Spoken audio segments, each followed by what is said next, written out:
Sudah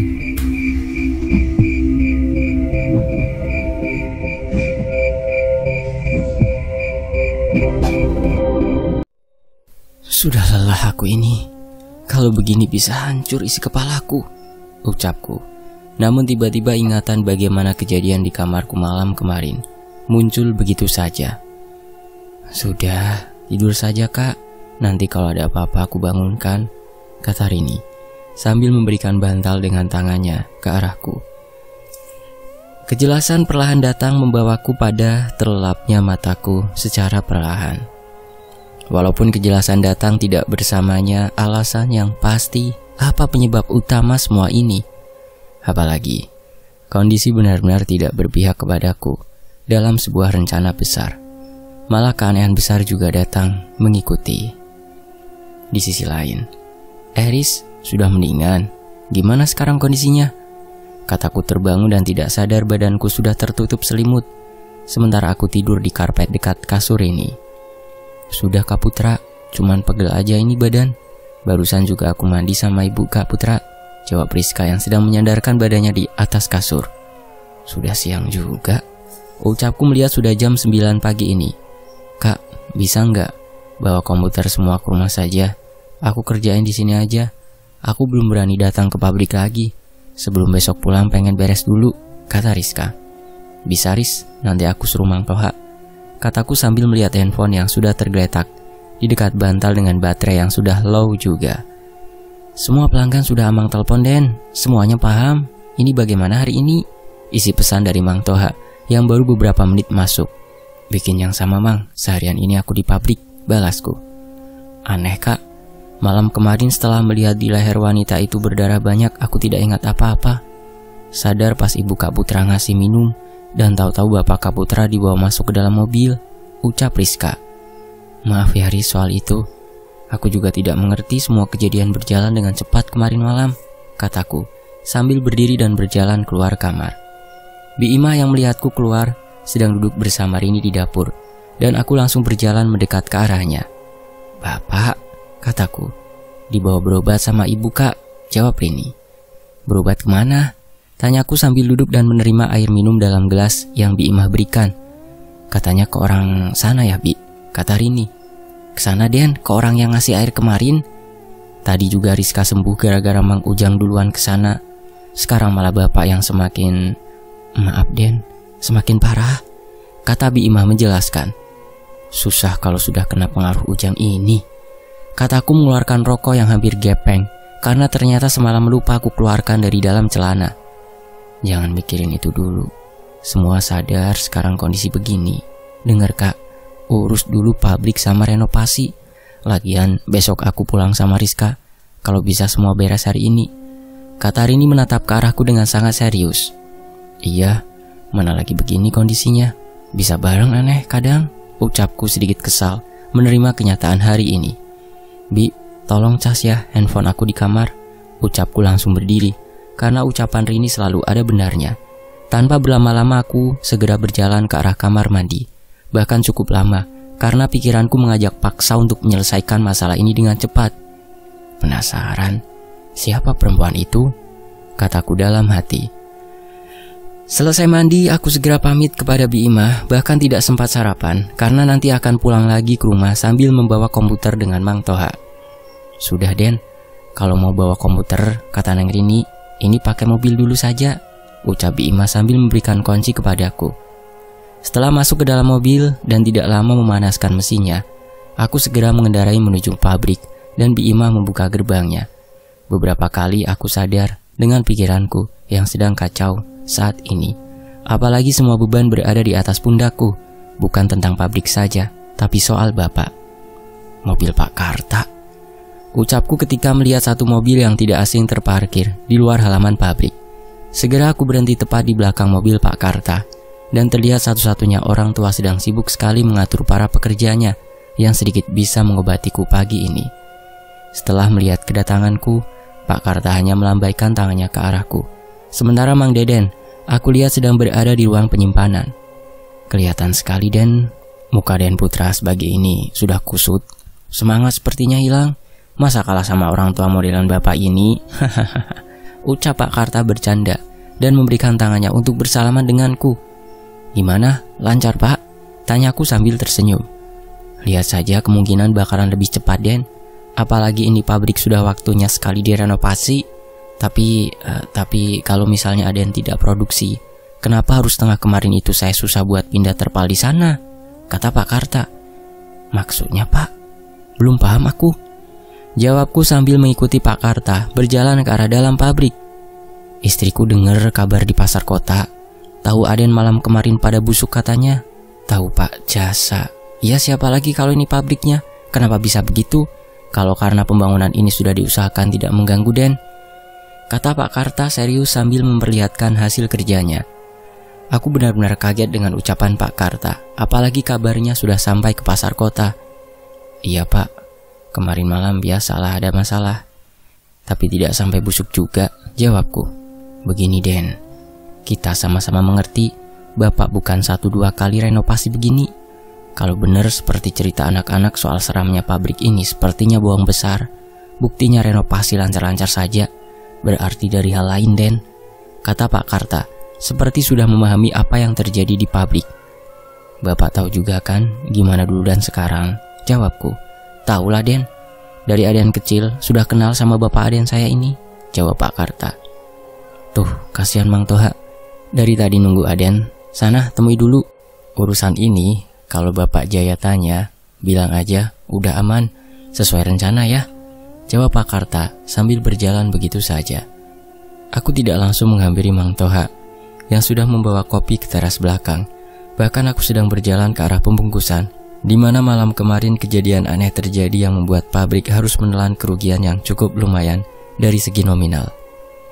Bisa benar ini bukan karena pabrik saja, urusan usaha juga, ucapku perlahan sambil mengingat ucapan Pak Karta.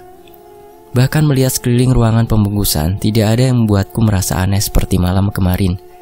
Bau bangkai yang menyengat sama sekali tidak tercium lagi di sini. Semalam kilowatt jam listrik mati Mang pas aku keluar, kataku sambil menyapa Mang Toha. Di sana Den, kesana perginya. Semalam 2 kali dengan Mang Deden lihat lagi, ucap Mang Toha menunjuk dari arah pohon ke arah ujung sungai berada. Perempuan itu, tanyaku. Iya, pas listrik mati, kemudian menyala lagi. Iya kesana. Ini bukan Amang saja yang lihat, ucapku. Sudah jelas Mang, ini bukan soal Ningsih. Ini ada yang tidak suka dengan usaha ini, jawabku. Mang Toha hanya mengangguk kemudian berdiri dan mengambil sesuatu dari arah tumpukan kayu berada. Tali, ucapku. Benar Den, lihat saja, kayu-kayu tidak pernah ditali menggunakan tambang seperti ini. Dan sudah Amang cek juga dengan Mang Deden pagi tadi. Semua kayu ditali dengan tali seperti ini, kata Mang Toha sambil menunjukkan satu tali cukup tebal dan satu tali pembandingnya berwarna merah. Sudah Mang, cukup. Tanda-tandanya sudah banyak. Ini bukan urusan soal Ningsih, benar. Aku awalnya takut dia kembali. Ini murni persaingan bisnis. Jawabku semakin tertuju kepada satu namanya, yaitu Pak Jasa. Setelah menyuruh Mang Toha memindahkan komputer ke dalam mobilku karena akan diteruskan oleh Rizka kerja di rumah, aku hanya duduk di belakang teras. Sementara Mang Toha langsung bergerak begitu saja. Jasa, Pak Jasa, iya.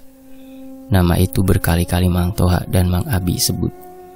Ucapku kembali mengingat semua kecurigaan dari Mang Toha, terutama Mang Abi. Harusnya renovasi sebanding lurus dengan grafik semakin larisnya produksi tahu.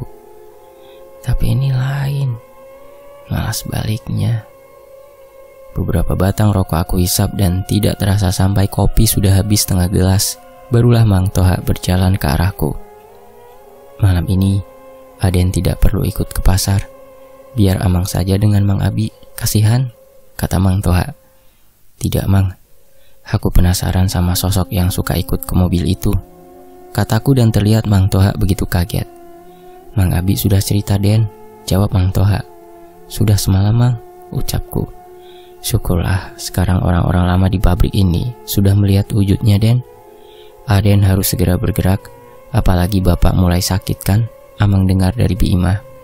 Daripada semakin kemana-mana dampaknya, kata Mang Toha yang ternyata sama pemikirannya saat ini denganku, mengarah pada suatu kekhawatiran. Aku ini ditunggu sama Rizka, Mang. Kabarin kalau ada apa-apa malam ini, bertiga saja sudah antar ke pasar. Sampai ke pasar kota ya, kataku, sambil pamit kembali untuk pulang. Di halaman benar-benar aku dibuat takjub dengan cara pekerjaan yang Pak Karta tunjukkan kepadaku. Awalnya ingin sekali aku tanyakan ke Pak Karta asal-usul Pak Jasa. Namun karena melihat sedang sibuk, aku urungkan niat itu. Walaupun aku yakin Pak Karta pasti mengetahui nama itu. Duluan Pak, teriakku sambil melambaikan tangan ke arah Pak Karta, dan hanya dibalas dengan lambaian tangan juga. Di sini semalam tuh, kataku kembali mengingat di mana berpapasan dengan sosok perempuan itu. Sementara aku sama pelan mengendarai mobil saat ini, setelah sebelumnya aku melakukan parkir dengan cara yang sama ketika malam itu. Tidak lama aku sudah berada di depan gerbang. Namun sudah ada satu mobil yang tidak aku kenal sama sekali terparkir di depan rumah. Bahkan mobil mewah sekali. Mobil siapa? Tidak mungkin kalau biasa sih ini, kataku. Sementara Bi Imas sudah terlihat berjalan, membuka gerbang diikuti oleh Mang Ujang, yang aku pahami akan membantu membawa komputer ke kamar ini, atau aku untuk Rizka kembali bekerja. Bi, siapa di dalam? Ucapku. Tamu bapak sama ibu, cuman bapak masih siuman di kamar dan lagi ngobrol sama ibu dan Mang Ujang barusan, ucapnya. Hati-hati dengan orang yang berada di dalam, Den, ucap Mang Ujang sambil membuka belakang pintu mobil dan menurunkan komputer dan monitornya. Memangnya siapa, Mang? Orang aku baru lihat mobilnya juga, jawabku. Putra, cepat kesini, teriak ibu. Segera aku berjalan. Padahal mulut Mang Ujang sudah terbuka dan seperti akan mengatakan sesuatu hal yang penting kepadaku. Walaupun sampai saat ini aku belum bisa percaya penuh kepada Mang Ujang, tidak tahu kenapa barusan ucapannya berbeda, dan hati normalku seperti menerima begitu saja dengan lapangnya. Barusan ibu baru mau telepon, udah kelihatan dari dalam mobil kamu, ucap ibu, sambil berjalan masuk diikuti oleh langkahku. Di meja ruang tamu sudah terlihat 3 gelas teh dan sudah duduk seorang lelaki seumuran dengan bapak. Dan mungkin sama juga dengan Pak Karta, dengan rambut yang sudah memutih sebagian, namun berpenampilan sangat gagah sekali. Apalagi dengan kalung emas di lehernya dan jam tangan mewah yang menempel di tangannya. Apalagi 2 kancing kemeja atasnya terbuka begitu saja. Oh, ucapku dalam hati sambil memberikan kesan pertama melihat orang tua dengan badan yang gempal ini. Ini putra Pak Jasa, ucap ibu sambil duduk. Iya ya, saya sudah dengar nama putra anak ibu. Dan Bapak Jaya ini masih muda, sudah sukses juga punya nama soal pabrik tahunya, jawab Pak Jasa dengan suara beratnya. Ini Put, tadi Pak Jasa ini mau beli sebagian kayu jati kita. Sudah dijelaskan sama Mang Ujang juga. Tapi kan kayu jati urusannya Bapak ya, walaupun pabrik sudah dipegang putra sepenuhnya, kata ibu seperti memberikan kode dari matanya agar aku membenarkan ucapannya saat ini. Memangnya untuk keperluan apa, Pak? Tanyaku dengan sopan dan berharap ini bukan Pak Jasa yang pernah Mang Abi Mang Toha ceritakan sebelumnya. Bahkan dari tadi di pabrik dengan nama yang sekarang orangnya berbeda tepat di depanku saat ini. Ya, mungkin nama saya di kalangan bisnis ini belum terdengar. Maklum putra, baru 2014 saya mencoba lagi usaha ini. Yang dulu bahkan Bapak Jaya pernah satu waktu meragukan niat saya. Hanya berselang beberapa tahun, pabrik tahu saya sudah bisa sejajar, bahkan mungkin lebih dengan pabrik tahu yang katanya legendaris ini. Saya ngurus bisnis besi di kota, dan kalau pulang pengen aja punya usaha yang dulu pernah saya inginkan. Ya kayak Bapak Jaya ini, kata Pak Jasa. Teman lama Bapak Putra, Pak Jasa ini Put, sudah kenal lama, cuman memang jauh saja begitu, sahut ibu, hanya ingin membuatku merasa nyaman. Padahal kenyataannya orang yang selama ini aku curigai sudah berada tepat di depan muka aku sekarang. Dari mana memangnya Pak tahu kalau di pabrik lagi nebang pohon? Tanyaku yang semakin penasaran. Maaf Den, Ibu ini kopinya, ucap Bi Imah perlahan. Sementara Mang Ujang sudah beberapa kali bolak-balik menuju kamar aku. Putra, jangankan pabrik lagi direnovasi, di pasar kota rame juga kok. Tahu pabrik ini kemarin busuk semua. Sampai pasar kecamatan sini juga kan. Kasihan mereka pedagang kayak dijadikan sapi perah oleh kamu, kata Pak Jasa dengan perlahan dan santainya. Tentunya Ucapan itu membuat rasa kaget yang ibu tunjukkan padaku sudah tidak bisa ditutupinya lagi. Dan hal yang sama mungkin terlihat juga oleh Pak Jasa. Niat datangnya saya baik siang ini, tidak mau menjadi pertengkaran keluarga Bapak Jaya terhormat. Selain niat itu juga, niat kedua, bisa saya beli semua kayu yang tersisa atau mungkin dengan pabriknya kalau berniat dijual daripada tidak sanggup lagi memberikan asupan tahu pada penjual, kata Pak Jasa sambil berdiri dari duduknya. Dan ucapannya benar-benar perlahan menyepelekan aku, bahkan seperti menginjak harga diriku secara tidak langsung. Sama Pak Jasa yang terhormat, niat saya juga baik menolak tawaran bisnis yang saya pikir salah orang untuk bertanya soal menjual kayu dan pabrik. Kayu di luaran sana masih banyak dan pintu terbuka lebar. Silakan keluar dari rumah saya sekarang, ucapku dengan tegas sambil melihat tajam ke arah matanya dan langsung berdiri menunjuk ke arah pintu keluar rumah. Anak muda tidak tahu sedang bicara dengan siapa, jawab Pak Jasa dengan kesal dan berjalan dengan cepat keluar. Putra, bentak ibu. Aku hanya menggelengkan kepala dan menyuruh ibu untuk duduk.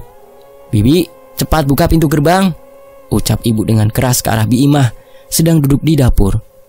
Enak sekali orang itu datang dengan gaya seperti itu. Aku kira kaya harta membuat kaya hati, juga ternyata bukan jaminan. Kenapa ibu marah? Mau bertanya soal kebenaran ucapan Pak Jasa soal busuknya tahu? Iya, memang benar, ucapku tegas. Kenapa tidak cerita, Put? Jawab ibu perlahan. Bapak sedang sakit, Bu. Di rumah sedang ada tamu dan Rini. Belum saja waktunya, Bu, ucapku. Dan ternyata suaraku barusan mungkin terdengar oleh Rini yang langsung mendekat ke arahku. Itu semuanya Putra bilang sama ibu. Jangan sampai Bapak tahu soal masalah ini. Tutup saja. Kalau bisa jahit mulut orang terdekat dengan Bapak, Putra jamin Bapak tidak akan mengetahui masalah ini, jawabku sambil berdiri. Kakak kebiasaan, kalau sudah emosi seperti itu sih kak, ucap Rini yang mengikuti langkahku menuju kamar. Tidak ada yang rela nama keluarganya diinjak oleh tamu, Rini. Kamu harus paham itu, kataku.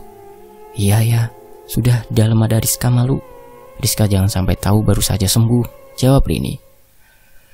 Untungnya emosiku cepat mereda dan mengikuti apa kata Rini. Gimana Riz? Ucapku sambil masuk kamar. Ini sudah beres Kak Putra semuanya. Pengen bicara bertiga dong, bukan soal kerjaan tapi, kata Rizka sambil berdiri dari kursi dan duduk di atas kasur. Boleh Riz, kenapa memangnya? Kejadian semalam ya? Tanyaku perlahan. Yang barusan kamu ceritain Riz, emang udah ingat namanya? Saut Rini. Tadi pas kerja di sini aja sambil ingat-ingat nama perempuan di mimpi itu. Tapi maaf, bukan maksud memperkeruh suasana, apalagi Bapak Kaputra dan kamu Rin lagi sakit, ucap Rizka dengan perlahan sekali. Anehnya di luar matahari sedang panas-panasnya, tapi aku merasakan sebuah perasaan aneh lebih ke menakutkan ketika melihat ke arah wajah Rizka. Sepertinya aku dan Rini langsung paham arah pembicaraan Rizka. Tidak apa-apa Riz, tenang saja. Harusnya aku minta maaf kamu jadi kebawa-bawa sampai harus sakit, ucapku. Ngejilatin darah haid aku pas tidur kak di mimpi itu. Sementara aku hanya melihat saja. Sambil seluruh badanku tidak bisa bergerak, tapi bisa melihat jelas perempuan dengan baju hitam itu berada di antara dua pahaku. Kulit semuanya juga lebih pekat hitam dari baju yang digunakannya. Lalu merangkak ke dekat telingaku. Aku benar-benar tidak bisa bergerak kak. Sampai dia berbisik nama yang sama ketika kejadian pabrik pertama, ucap Rizka menjelaskan. Riz, yang ini baru kamu bilang, saut Rini. Iya Rin, maksudnya biar sekalian ada Kak Putra aku ngejelasinnya, jawab Rizka. Benar, Ningsih. Tapi apa hubungannya sampai ke produk pabrik? Dulu bagaimanapun dia datang tidak separah ini, ucapku perlahan. Walaupun ketakutan benar-benar hadir di siang bolong seperti ini. Aku pertama lihat pas malam itu duduk di meja komputer, melihat ke arah tumpukan kayu perempuan itu. Anehnya perempuan itu bisa berada tepat di atas penggodokan bahan produksi kak, di pabrik. Mungkin dari situ kak, jawab Rizka. Kan kak, dari dulu juga, dari situ awal kita tahu soal Ningsih, sahut Rini. Aku hanya diam saja, dan sedang berpikir semua yang diucapkan Rizka. Yang sebenarnya pengakuan seperti ini pernah Mang Toha dan Mang Deden katakan juga kepadaku. Satu lagi kak yang masih aku ingat di mimpi itu. Setelah berbisik, aku lihat jelas sekali melihat ke bagian lehernya merah sekali. Kayak saluran darah di kulit kita yang gak normal, Kak. Mengelilingi lehernya itu sih, yang sampai saat ini aku ingat. Kayak sudah gantung diri perempuan itu, ucap Rizka sambil menunjukkan gestur badan yang benar-benar ketakutan. Berkaitan, ucapku dalam hati, sangat kaget dengan ucapan terakhir Rizka. Apalagi perlahan aku mengingat tadi di pabrik Mang Toha, menunjukkan sebuah tali yang beda dengan tali yang biasa digunakan untuk mengikat kayu. Sementara Rizka melihat pertama kali di tempat itu dan memang tumpukan kayu lurus dengan pohon yang sama sekali belum bisa ditebang.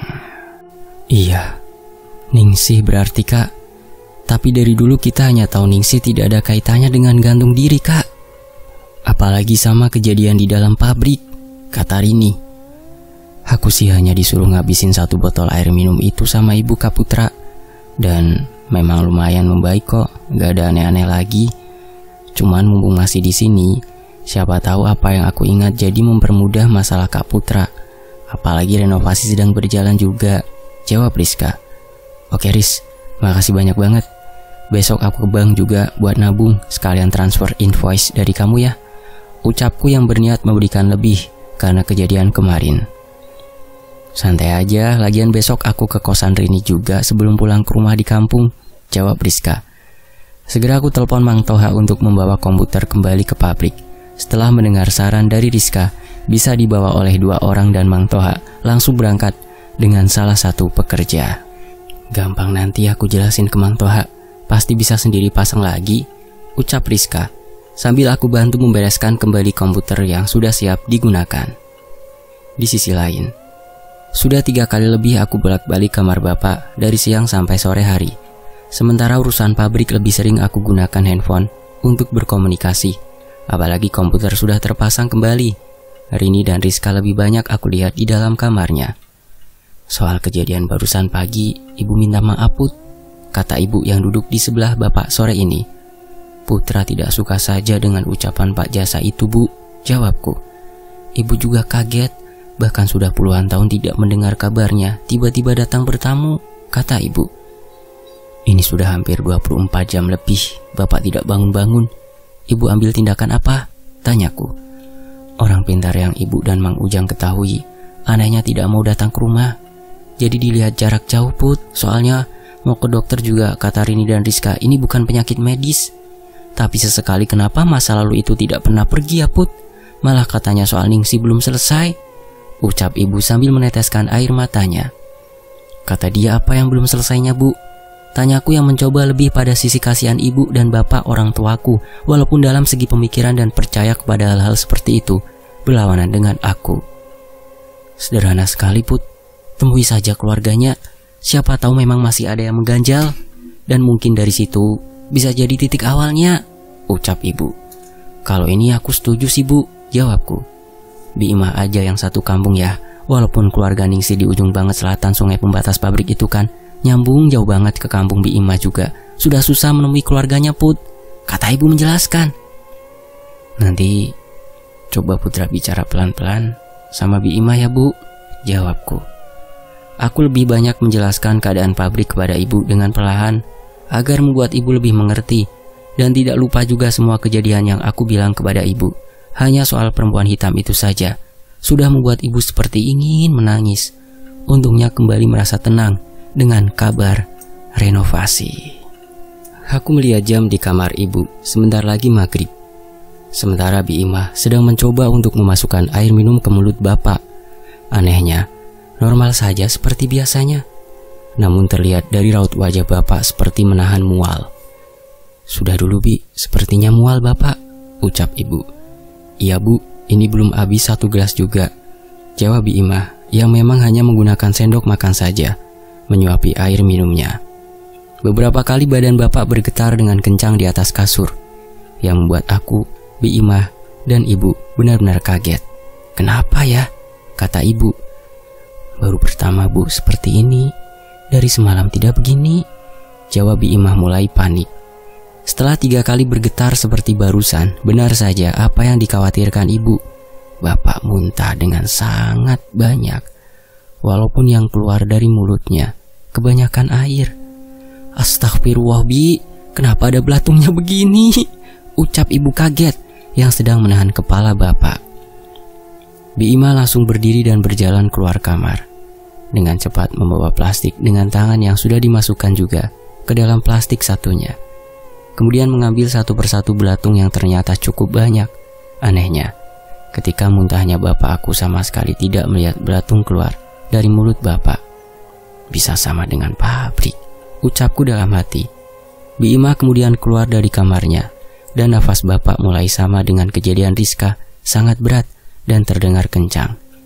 Tunggu Bu, ucapku sambil teriak Rini untuk membantu ibu.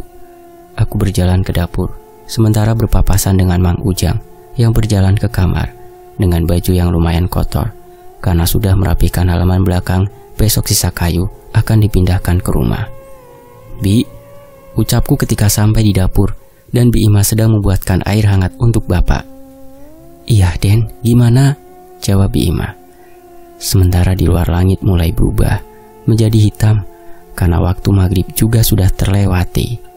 Bahkan Bi Ima baru menyalakan lampu sebagian teras dengan pintu yang masih terbuka. Secepatnya kita kembali ke desa Bibi untuk mencari tahu keluarga Ningsih ya Bi, ucapku. Sama Aden gitu maksudnya, jawab Bi Ima kaget. Iya aku temenin. Takutnya benar kata ibu, ada yang mengganjal yang belum selesai, jawabku perlahan. Sulit Den, harus sampai ujung. Tapi kalau Aden mau, Bibi siap-siap aja, jawab Bi Ima. Aku hanya menarik nafas dengan sangat dalam dan mengeluarkannya perlahan. Apalagi belatung yang keluar dari muntahan bapak sudah berada di tong sampah dapur. Baru pertama Bibi ngelihat sebesar itu Den, ucap Bi Ima sambil mematikan kompor karena air sudah mendidih. Sama dengan di pabrik Bi, jawabku. Bi Ima langsung melihat ke arahku yang sejajar dengan pintu dapur. Namun anehnya, Bi Ima langsung membawa air panas yang baru tercampur dengan air dingin itu dengan cepat. Ayo cepat pergi, jangan di sini Den, kata Bi Ima dengan tegas. Aku yang kebingungan dengan tingkah aneh Bi Ima langsung melihat ke arah belakang. Karena sesudah Bi Ima melihat ke belakangku, langsung berjalan dengan cepat. Tidak ada apa-apa, ucapku sambil berjalan. Tidak tahu kenapa besar sekali dorongan dalam diriku untuk kembali melihat ke belakang. Ditambah tingkah Bi Ima yang berubah sangat drastis. Perempuan itu lagi, ucapku dengan sangat kaget sambil melihat ke belakang ke arah dapur. Dan aku melihatnya jelas sedang berdiri di dekat pintu. Sama dengan kejadian ketika Rizka kerasukan. Aku langsung berbalik badan dengan cepat dan berjalan menuju kamar ibu. Bahkan sudah terdengar suara tangisan ibu yang sangat kencang sekali, yang membuat pikiranku mengajak pada suatu kemungkinan paling buruk menghampiri bapak. Bukan lagi tentang Ningsih ini, ada tujuan lain. Benar secepatnya harus ke kampung asal Ningsih, ucapku. Bersambung.